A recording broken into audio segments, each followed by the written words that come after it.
সম্মানিত ভিউয়ার্স, তো আপনারা যারা প্রবাস থেকে দেশে ফিরেছেন, তো স্পেসিফিকলি ভিডিওটি আজকে তাদের জন্য করা হয়েছে। তো ভিডিওটি শুরু করা যাক। প্রবাস থেকে দেশে স্থায়ীভাবে ফেরার আগে অবশ্যই আপনাকে 6 মাস বা 1 বছর আগে প্রবাস থেকেই আপনাকে পরিকল্পনা করে আসতে হবে। না হলে আপনি আর্থিক মানসিক অনিশ্চয়তার মুখে পড়বেন। আজকে আমি আপনাদের 7টা আইডিয়া দেবো, যেটা আপনার প্রবাস থেকে 6 মাস বা 1 বছর আগে থেকে স্থায়ীভাবে যখন দেশে ফিরবেন, 6 মাস বা 1 বছর আগে কি পরিকল্পনা করবেন। আমি আজকে 7টা আইডিয়া দেবো। ইনশাল্লাহ আপনি আর্থিক অনিশ্চয়তার দিকে পড়বেন না।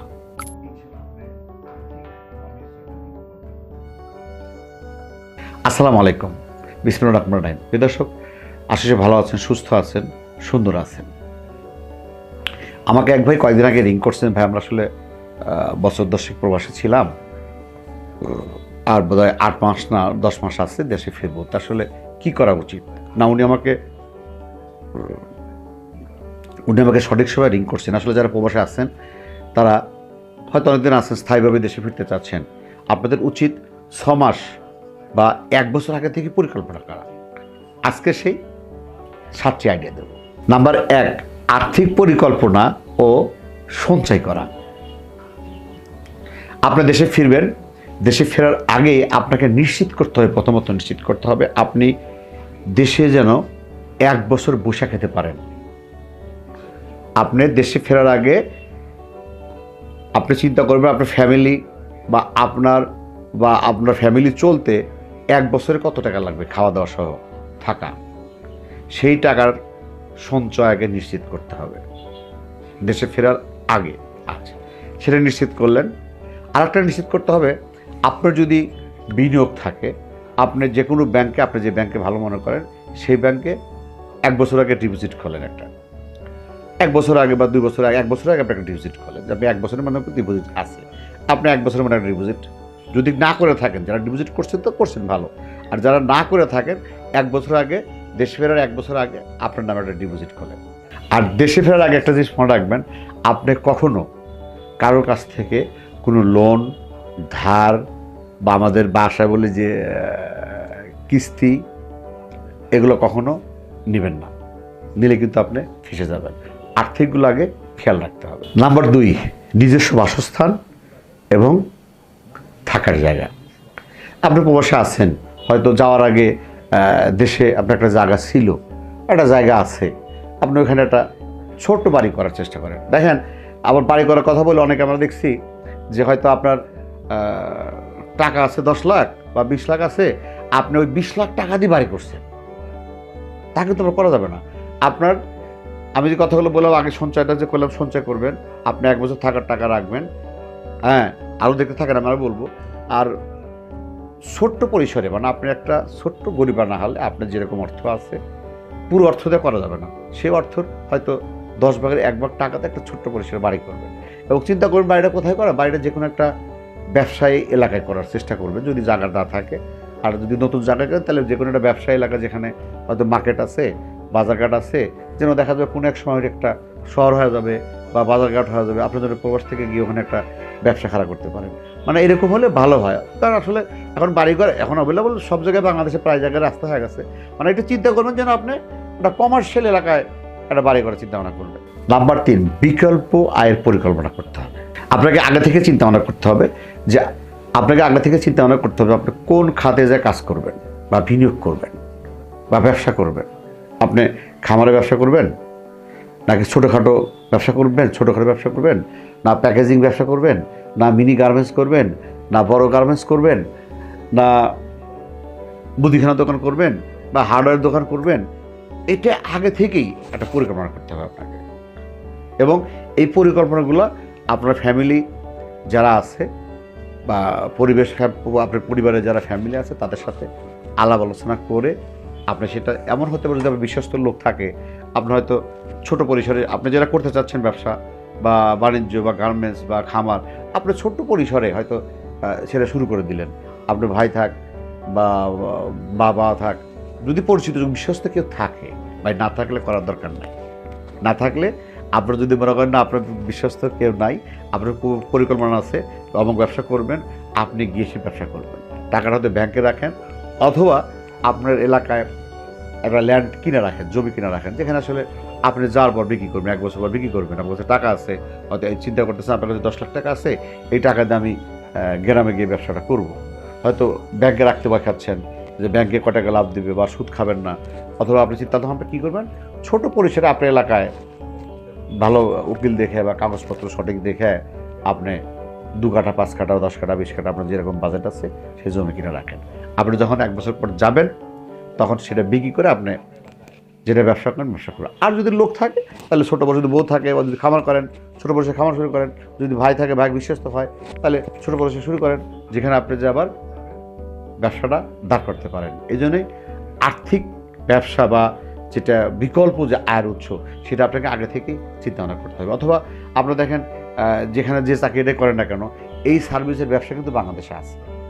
আপনি সেই ক্যাটাগরি কিছু চিন্তা ভাবনা করেন, বা আত্মীয়স্বজন থাকলে বা তাদের কিছু হেল্প নিয়ে একটু আলোচনা করেন, দেখাশুনে রাখেন, বা ছোটো ভাই থাকলে তাদের একটু করান। এরকম মানে আপনি যে চাকরিটা করছেন প্রবাসে, সেই চাকরির ব্যাপারেই সেই পলিসিতে আপনি দেশে এসে ব্যবসা শুরু করবেন। নাম্বার 4, আইনি বা কাগজপত্র গুছিয়ে রাখা। এটা কিন্তু খুবই জরুরি। দেখেন, আপনি প্রবাসে যেখানে চাকরি করেন না কেন, আপনি একটা প্রবাসে চাকরি করেন, সেই চাকরির যে কাগজপত্রগুলো আছে, পাসপোর্ট, আপনার যেটা কী বলে আপনার পারমিট, তারপরে আপনি যে ইনভেস্ট করছেন ইনভেস্টমেন্টের কিছু ডকুমেন্ট আছে, মানে আপনার যে কাগজপত্রগুলো আছে, আপনি প্রবাসী যে কাগজপত্র যেগুলো ফিরতে দেশে এসে হয়তো কোনো এক সময় কাজে লাগবে, সেই কাগজপত্রগুলো অবশ্যই যত্ন করে রাখবেন। এবং আপনি যদি আপনার দেশে প্রত্যেক জমি থাকে বা কিছু ল্যান্ড কিনে রাখছেন বা কিছু জমি কিনে রাখছেন, সেগুলো অবশ্যই কিন্তু আপনি আপডেট করে রাখবেন। কাগজপত্র, দলিল, ইনকাম ট্যাক্স, কর, এগুলো কিন্তু কাগজপত্র যে আপডেটগুলো করতে হয়, এগুলো সব কিন্তু আপনি আপডেট করে রাখবেন। এটা কিন্তু ভুলবেন না, কারণ আপনি এসে সাথে এগুলো কাজ করবেন, তার আগে আপনার লোক দিয়ে হোক বাজার জাগ দিয়ে হোক সেগুলো প্রসেস করে ফাইন করে যেন আপনি আসার পরে একদম নির্ভেজালভাবে আপনি কিছু করতে পারেন। এগুলো আপনি খেয়াল রাখবেন। নাম্বার 5, নতুন কিছু শেখা বা দক্ষতা অর্জন করা। দেখেন, আপনি হয়তো প্রবাসে আছেন, আপনি 1 বছর পরে ফিরবেন, আপনি চিন্তা করতেছেন আমি দেশে এসির কাজ করব, আমি দেশে শাটারের কাজ করব, আমি দেশে স্টাইলসের কাজ করব, আমি দেশের কারের সার্ভিসিং করব, আমি দেশের হুন্ডা সার্ভিসিং করব। হ্যাঁ, যেটা আপনার মনে হয় সার্ভিসিং মানে দক্ষতা যেটা বলতেছে আমি ট্রেনিং, আপনি ওই 1 বছর আগে থেকেই আপনার প্রবাসে দেখেন এরকম ট্রেনিং সেন্টার আছে বা এরকম কাজ শিখে আপনি যে জায়গায় হয়তো আপনি কাজ করতেছেন, যদিও কাজ করার পরিশ্রম অল টাইম করেন, তারপরেও হয়তো ওভার টাইমটা করতেছেন, সে ওভার টাইম না করে সেই ওভার টাইমটা আপনার দক্ষতা কাজে লাগান। আপনি যেখানে কাজ করতেছেন দেখেন পাশে আশেপাশেই কোনো ট্রেনিং সেন্টার অথবা কোনো কাজের 1 ঘন্টা করে বা দিনে আধা ঘন্টা করে টাইম দিয়ে সেটা শেখা যায় কিনা। কারণ বছর তো 1 মাস বা 6 মাস, এর মধ্যে আপনি যে কোনো একটা ট্রেনিং যদি ওখানে নিতে পারেন, হ্যাঁ, আপনাকে যে ট্রেনিংটা নেবেন আপনি খেয়াল রাখবেন ওই ট্রেনিংটা ওই দক্ষতা কিন্তু আপনি দেশে এসে খাটাবেন। ওই যে দক্ষতা আপনি নেবেন, যে ট্রেনিংটা আপনি নেবেন, সেটা যেন আসে আপনি আমার বাংলাদেশের জন্য আসে সেটা কিছু ওই কাজে আপনি করতে পারেন। হ্যাঁ, এখানে এসে জাস্ট হয়তো কোনো সার্টিফিকেট দরকার আছে, কাগজপত্র দরকার আছে, সেরকম কাগজপত্র নেবেন, কিন্তু আপনার তো দক্ষতা থাকে, আপনার কিন্তু তার সময়টা দেশে এসে কিন্তু নষ্ট হলো না। আপনি যে কোনো দক্ষতার কাজে আপনার দেশে এসে দক্ষতার কাজই করবেন। নাম্বার 6, পরিবারের সাথে মানসিক প্রস্তুতি। দেখেন, পরিবারের সাথে মানসিক প্রস্তুতি হলো আপনি যেটাই করেন না কেন, আপনার পরিবার, ছেলে থাক, বাবা থাক, মা থাক বা বউ থাক, তাদের সাথে একদম পরিকল্পনা করেন। তারা কি বলে, আপনি কি বলেন, উভয় ফ্যামিলিগতভাবে সেটা আলোচনা করেন যে আসলে দেশে যাব কিভাবে কি করা যায়, তাদের সাথে আলোচনা করে ঠান্ডাভাবে সুস্থভাবে সুন্দর করে একটা পরিকল্পনা করেন। এবং আপনার যদি ছেলে মেয়ে থাকে তাদেরকে খোঁজ খবর নেন, তারা আসলে স্কুল কলেজ ঠিকমতো যাচ্ছে কিনা, তাদের রেজাল্ট কী, তাদের কী অবস্থা, একটা ছেলে কত বড় হয়েছে বা যারা ছেলেমেয়েগুলো স্কুল ঠিকমতো যাচ্ছে কিনা, এটা খোঁজখবর নেন। 1 বছর আগে খোঁজখবর নেন সে কী অবস্থায় আছে, তাদের সাথে আলোচনা করে পুরো পরিকল্পনা করতে হবে। নাম্বার 7, ব্যবসা বা বিনিয়োগ করার প্রস্তুতি। আপনি দেশে ফেরার আগে আপনার দেশে আপনি কোথায় বসবাস করেন, কোথায় থাকেন, সেখানে আসলে কোন ব্যবসাটা করা যায়। আপনি হয়তো সিরাজগঞ্জ থাকেন, সিরাজগঞ্জ কোন ব্যবসাটা করা যায়, আপনি খুলনা থাকেন, খুলনায় কোন ব্যবসা করেন, আপনি যে এলাকায় থাকেন আপনারা যেখানে ব্যবসা করবেন সে এলাকার আপনি খোঁজখবর নেন, আপনার আত্মীয় স্বজনদের খোঁজখবর নেন, আমি এই ব্যবসাটা করতে চাচ্ছি। আপনি অনেক ব্যবসাগুলো করতে পারেন, আপনি খামার ব্যবসা করতে পারেন, পণ্য প্যাকেজিং করতে পারেন, আপনি ফুড প্রোডাকশন করতে পারেন, অনলাইন ব্যবসা করতে পারেন। এটা নির্ভর করবে আপনার উপরে এবং আপনার ফ্যামিলির উপর এবং আপনার এলাকার উপরে, যে সব জায়গাতে সব ব্যবসা চলবে না।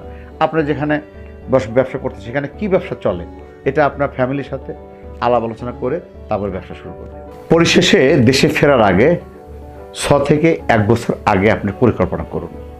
যদি পারেন বিশ্বস্ত কাউকে দিয়ে ছোট পরিসরে ডিমো ভার্সন হিসেবে আপনি যে ব্যবসাটা করছেন সে ব্যবসাটা শুরু করতে পারেন।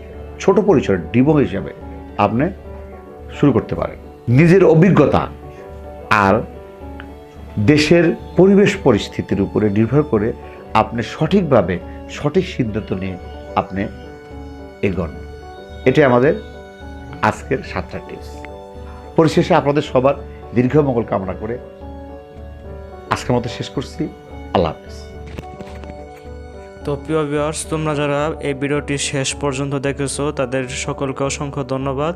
তো তোমরা যারা এখনও আমাদের এই চ্যানেলটি সাবস্ক্রাইব করো না, অবশ্যই এই চ্যানেলটি সাবস্ক্রাইব করে আমাদের সাথেই থাকো এরকম নিত্য নতুন ভিডিও পেতে। তো অবশ্যই আমাদের চ্যানেলটি সাবস্ক্রাইব করবে।